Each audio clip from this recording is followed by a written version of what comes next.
Your ability scores and skills are extremely important when building a functional character in Mutants and Masterminds, but just as important as your character's powers. Ability scores and powers are so closely intertwined with each other that I recommend alternating between building powers and boosting ability scores during character creation when it makes sense. Without a functional set of skills, your character might be totally ineffective in-game. However, the powers you select are often influenced by what skills you plan to use. Going back and forth and choosing a healthy mixture of both is recommended. Now, powers give your characters new techniques and actions during gameplay, both passive and active use. There are 40 different power types, known as effects, and each one is specifically meant to perform a certain kind of action or have a certain effect. And that's before you get into modifying powers with extras and flaws to change how they function. For example, the damage effect is used to inflict damage on a target, and adding in the extra, ranged, means the attack can be used at a distance. Further changing that to perception means the attack can be used on any target you can perceive with your senses. Adding on area burst means the attack also hits in a massive radius in addition to all your other extras and flaws.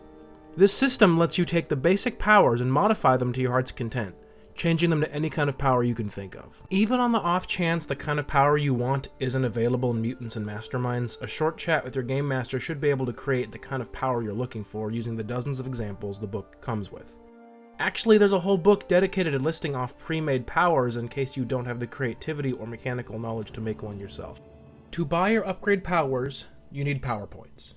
Power points are awarded by the game master at the end of a session depending on how the players performed.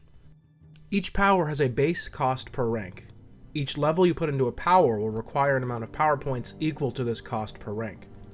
Modifiers such as extras or flaws add or subtract cost per rank respectively. When building a power, the first thing you do is select the power effect you want. Powers may also be known as effects, since powers often have a single main effect. I'll pick Weaken.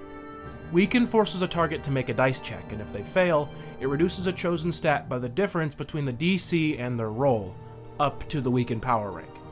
I want it to weaken toughness. Now I'll choose a few modifiers. Adding the extra affects objects means that I can weaken the toughness of objects too, but this extra increased the cost of the power by +1 per rank. On top of that, adding the flaw grab-based means the power can only be activated if I'm grabbing my target.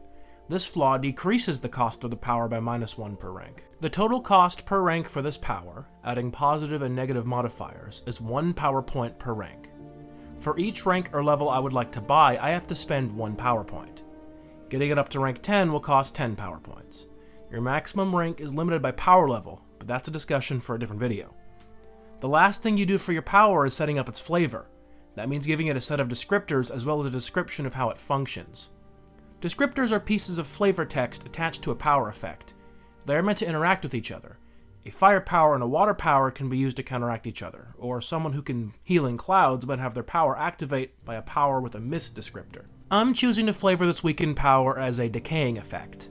When my character puts his hand on a target, it begins weakening and decaying. It will have the descriptors Decay, Superpower, and Death, rendering it as a Death and Decay element type superpower. This completes my power. An attack that can activate if I grab a target, causing it to decay and physically weaken, losing its toughness. It's at rank 10. Now that you know how a power is built, I'm going to explain modifiers in a little bit more detail. As I've mentioned previously, modifiers permanently modify a power effect. Extras are modifiers that enhance the effects but increase their cost. Flaws are modifiers that limit effects but decrease their cost. Modifiers can cost either a flat number or scale with the amount of ranks purchased for the power. If a power's cost becomes lower than 1 per rank, its rank rises multiple times for each power point you put into it. This is called fractional cost. Think of it like a ratio, 2 to 1, or 2 for the price of 1. Furthermore, you may apply ranks to only part of a power's total level. For example, buying a rank 10 damage power and giving it area burst at rank 5 means that the main target is hit for 10 damage, and anyone caught in the burst is hit for 5 damage. To easily keep track of your power costs, I recommend clearly labeling your modifiers and power effects, like so. Powers may work very simply. Some are automatic, while others require some effort to use, like an attack check or effect check. Some checks can be opposed effect checks. Sometimes this entails rolling 2 powers and taking the higher outcome, and other times simply the stronger power with the higher effect wins. Each effect has certain parameters that describe the power in detail. The time required to perform the action is known as its action. The distance at which the power may work is called its range. The length of time a power's effect lasts is its duration. Any power that affects another allows a resistance check to avoid their effects. A targeted character may choose not to take their resistance check and instead take the effect fully.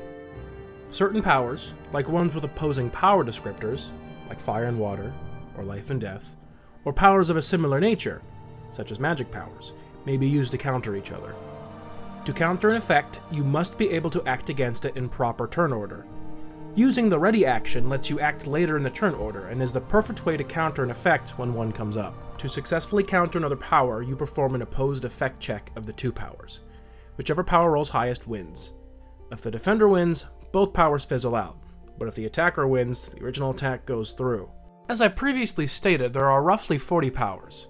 I cannot go over each and every power and modifier individually here, but I will likely release short videos going more in depth for each power in the future.